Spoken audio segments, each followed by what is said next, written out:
मंगेश कालोखे हा माझा अतिशय जवळचा सहकारी, याची राष्ट्रवादीवाल्यांनी निर्गुणपणे हत्या करण्यात आलेली आहे। खोपोली नगरपालिकेच्या निवडणुकीमध्ये अतिशय चांगल्या पद्धतीचं यश साईबाबा नगरवय असणाऱ्या त्याच्या वॉर्डमधून मंगेशची मिसेस या निवडून आल्या होत्या, मानसी कालोखे, आणि त्यांच्याबरोबरचे सगळेच पॅनल आमचे चांगल्या पद्धतीने निवडून आले। परंतु आम्ही साधी यांशीसुद्धा या ठिकाणी झालेली नव्हती।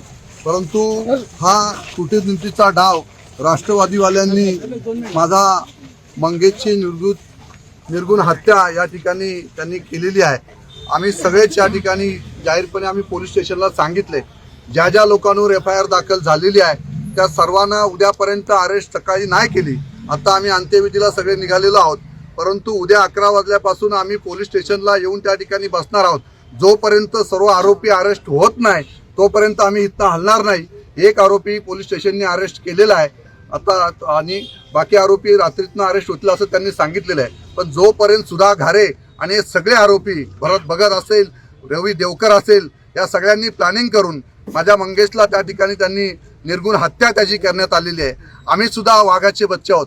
जोपर्यंत मंगेशला झाल्यावर अन्याय त्यांनी जो काय अत्याचार त्याच्यावर त्यांनी केलेला आहे, त्याची जी काय निर्गुणपणे हत्या केलेली आहे, याचा जोपर्यंत यांची राख रांगोली केल्याशिवाय मी गप्प बसणार नाही।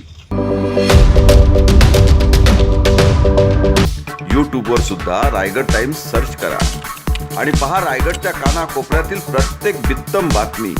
आणि हो, लगेच सबस्क्राईब बटनवर क्लिक करायला विसरू नका। रायगड टाइम्स, आपलं चॅनल, आपला आवाज।